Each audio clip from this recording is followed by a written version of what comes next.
भारत में संपत्ति को लेकर विवाद बहुत आम है, खासकर जब बात दादा की जमीन पर पोते के अधिकार की हो। कई बार जानकारी की कमी के कारण रिश्तों में दरार आ जाती है, लेकिन भारतीय कानून पुश्तैनी संपत्ति को लेकर पूरी तरह से स्पष्ट है। आइए सरल भाषा में समझते हैं कि पोते को यानी ग्रैंडसन को क्या अधिकार मिलता है और किन शर्तों पर। आपको तो पता ही होगा कि संपत्ति दो प्रकार की होती है। एक होती है पुश्तैनी संपत्ति और दूसरी होती है स्वर्जित संपत्ति।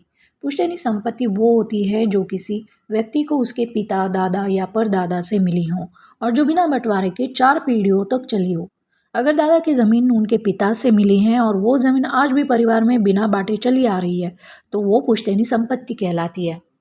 दूसरी होती है स्वर्जित संपत्ति। अगर दादा ने संपत्ति खुद की मेहनत और कमाई से खरीदी है तो वो है स्वर्जित संपत्ति कहलाएगी। इस स्थिति में दादा को पूरा अधिकार होता है कि वो अपनी संपत्ति जिसे चाहे दे।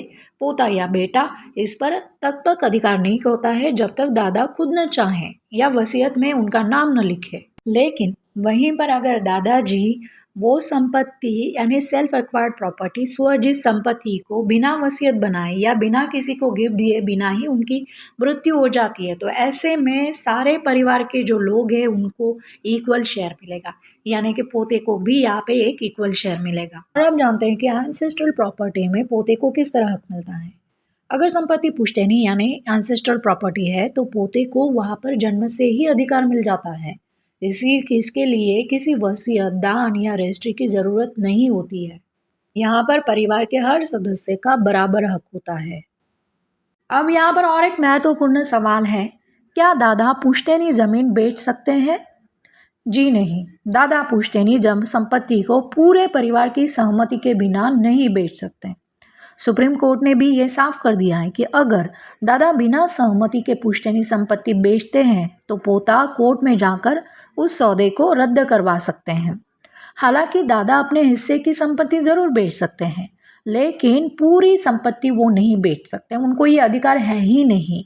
और अगर उन्होंने ऐसा किया तो वो गलत है, कानून में आपको इसको रिलीफ मिल जाएगा। अगला महत्वपूर्ण सवाल, वसीयत यानी विल अगर कोई बना के रखता है तो इसका क्या असर होता है। देखिए, वसीयत यानी विल केवल स्वर्जित संपत्ति पर ही लागू होती है।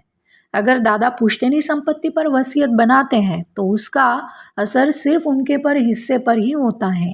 वे परिवार की पूरी पुश्तैनी जमीन किसी एक को वसीयत के थ्रू नहीं दे सकते, ना ही वो गिफ्ट कर सकते हैं, वो किसी भी तरह अपने मर्जी से ट्रांसफर नहीं कर सकते हैं सिर्फ एक पर्सन को।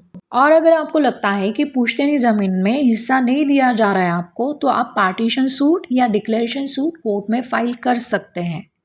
इसके लिए आपको ज़रूरी दस्तावेज़ यानी डॉक्यूमेंट्स आपके पास होने चाहिए, जैसे कि प्रॉपर्टी के कागजात, जो भी डॉक्यूमेंट्स है रिक्वायर्ड वो होने चाहिए, खतौनी, राजस्व रिकॉर्ड, वंशावली, फैमिली ट्री आपको पूरा पता होना चाहिए। साथ में पुरानी जो भी रजिस्ट्री दस्तावेज़ हैं वो आपके पास अवेलेबल होनी चाहिए।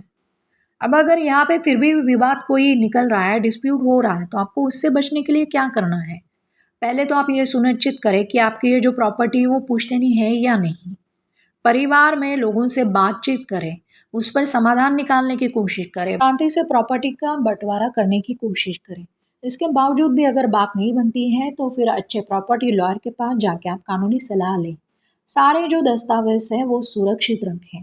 कोर्ट जाने से पहले सभी विकल्पों पर पहले विचार करें, बाद ही कोर्ट में जाने का विचार करें।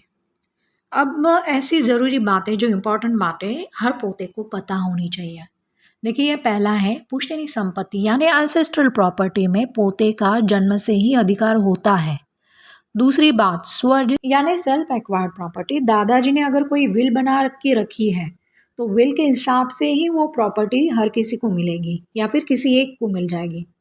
विल में अगर आपका नाम नहीं लिखा है तो आपको वहाँ पे कोई भी प्रॉपर्टी में अधिकार नहीं मिलता है। लेकिन हाँ, अगर वहाँ पे दादाजी ने विल भी नहीं बनाया, गिफ्ट डेड बना के किसी को गिफ्ट भी नहीं किए हैं, ऐसे में वो सारी जो स्वर्जित उनकी संपत्ति है उसका इक्वल शेयर सबके सारे परिवार वालों को मिलता है।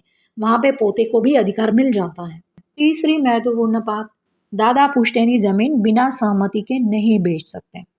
चौथी महत्वपूर्ण बात, पोता अपना हक पाने के लिए कोर्ट जा सकता है। पांचवी महत्वपूर्ण बात, अगर दादाजी पुश्तैनी संपत्ति का वसीयत बनाते हैं या विल बनाते हैं तो उनको वो सिर्फ अपने हिस्से का बना सकते हैं, पूरी पुश्तैनी संपत्ति का विल बनाने का अधिकार उनके पास नहीं होता है। और अगर कोई आपका शेयर गलत तरीके से आपसे छीनने की कोशिश करता है तो कानून आपके अधिकारों की रक्षा करता है। बस आपको सही समय पर कदम उठाने की जरूरत है। वीडियो की जानकारी यूजफुल लगी हो तो लाइक शेयर सब्सक्राइब कर दीजिए। मिलते हैं नेक्स्ट वीडियो में नए कानून